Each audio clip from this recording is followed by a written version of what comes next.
Humanity has awaited the return of the One for a long time, a savior that will destroy the Matrix, end the war, and give freedom to mankind. But that archetype was just a myth, created by the Oracle to keep the Red Pills busy so they never learn the truth. The One is just an anomaly in the Matrix, the inevitable result of adding choice to the simulation. But what if there really was such a savior and we just didn't notice it? What if the One was a different person in the previous Matrix trilogy, and the new movie will reveal who that is? Welcome to Matrix Explained.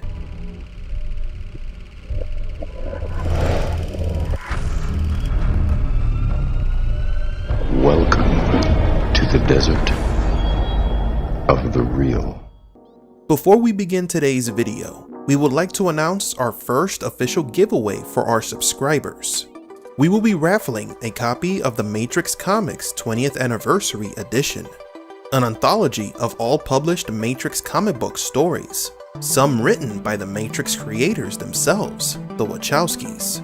All you have to do to win is be a subscriber to this channel, leave a like on this video, and leave a comment on who is your favorite Matrix character and why. The winner will be announced on August 29th, 2020. Thank you for the support, and enjoy today's video. The first thing to understand is that the human idea of a savior has always existed. From Osiris to Socrates, to Dionysus and Jesus Christ, humans have always looked for a savior that can deliver them from evil in any adversity they find themselves in. Humans in the Matrix unconsciously know that there is something wrong with society. Even if they can't fathom it, they are living inside a simulation. They know and accept that the only choice they have is to be rescued by someone. The Oracle created the prophecy, or better yet, the myth of the savior inspired by archetypes of human history. That way, the Red Pills could be distracted. But other than that, what use could a myth really have? The answer is simple. If humans starts to believe that some sort of hero will save them, they won't take matters into their own hands. They will just wait and accept their lives for a hero that will never come. It is just another creation of the system that controls them. It is like a secondary layer of control that aims to silence those who have awakened. The Matrix itself is like a prison for the mind, and it won't just limit itself to the simulation, but also attempt to control the thoughts and ideas of those who manage to escape. The Red Pills of Zion are just as asleep and lost as the ones connected to the Matrix. They are just living in different layers. So, if the myth of the One is just that, a myth, then that means we won't see a true savior in future films. Or won't we?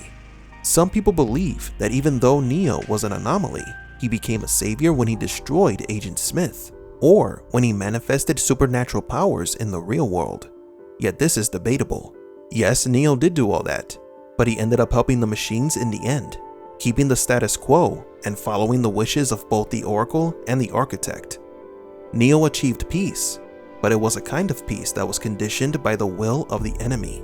If we analyze this apparent truce, we can see that the machines got the better deal. Even the Architect believed that this peace will not last very long. Now then, what if I told you that there is a possibility that the savior was real, but is not a human being? We know that one of the most noticeable traits of the sixth savior, also known as Neo, was love. His love for Trinity not only helped him come back from the dead, but also helped them negotiate a truce between humans and machines. Neo's love is what set him apart from other programs, and it was what drove him to save everyone. But he was not the only one. At the Mobile Ave train station, Neo meets Ramachandra, Kamala, and their daughter Sati. They are all programs waiting for the train to take them to the Matrix. According to Rama, their love for Sati led them to make a deal with the Merovingian, a trade for safe passage to the simulation in order to save their daughter. This is the first time that programs manifested feelings of love in the film trilogy. You do not understand. I just have never. Heard a program speak of love. It is a human emotion. No, it is a word. What matters is the connection the word implies. Or at the very least, it was talked about in concept as Sati was born from the love between the two programs. Keep all this in mind as we discuss this topic further. Another thing that we need to address is the fact that Ramachandra sold out the Oracle to the Merovingian. That was the trade. The Oracle knew that Rama would betray her for Sati, but she still let it happen, because the Oracle knew that Sati was very important. She reveals this to Ghost in the Enter the Matrix video game. 2 programs that I trusted sold the termination code of my original shell to the Merovingian. Why did they do that?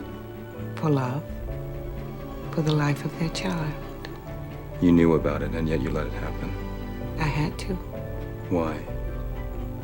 Because the child is important.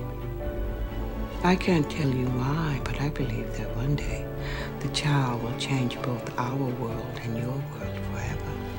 According to Sati's father, the little girl had no purpose or function, and programs without a purpose are disposed of. But the Oracle placed Sati under her protection. When Neo finally defeats Agent Smith, we see Sati on the floor of an unknown location with a black cat. It can't be a coincidence that this is the only character we see right after Neo is victorious. It is as if the Wachowskis wanted to tell us that Sati will be an important character in the future. When the truce finally happened, Sati runs towards the Oracle and points to the sun, expressing that she created the new dawn for Neo. This shows that Sati indeed does have a purpose, which is to create. She is able to modify the code. The question is, how or why does this happen? At which point does Sati realize her function, her purpose? She began to modify the Matrix the moment Neo sacrificed himself. The scene where Sati is lying on the floor is oddly similar to when Neo came back from the dead, a probable parallel. It looks as if Sati was also coming back to life. Long story short, Sati may be the real savior. Now you might think that this is just another absurd theory. Even though Sati can modify the Matrix code, she is limited to the Oracle's commands. This may be so, but we can't forget that Sati was alone and lying on the floor. Sati may have been absorbed by Agent Smith, and since the integral anomaly had corrupted Smith, he could have passed on those abilities to her. She was a program without a purpose, an empty husk. But once she interacted with Agent Smith, something changed. Smith may have been the one who gave her a purpose. What did you do with Sati? Cookies need love like everything does. You are a bastard. Smith was made more powerful thanks to Neo, and Sati was made powerful thanks to Smith. The only difference between her and Smith is that she is not motivated by hate. This is yet another parallelism with Neo that supports this theory. Neo was resurrected thanks to Trinity's love. She gave him a purpose. Sati was saved by her parents' love, and she was resurrected by the love that Neo felt for humanity. Both of their stories are unique, but they both use the same powerful human emotion as a motif. Now what about Matrix 4? In the final scene of Matrix Revolutions, the Oracle tells Sati that they will someday see Neo again.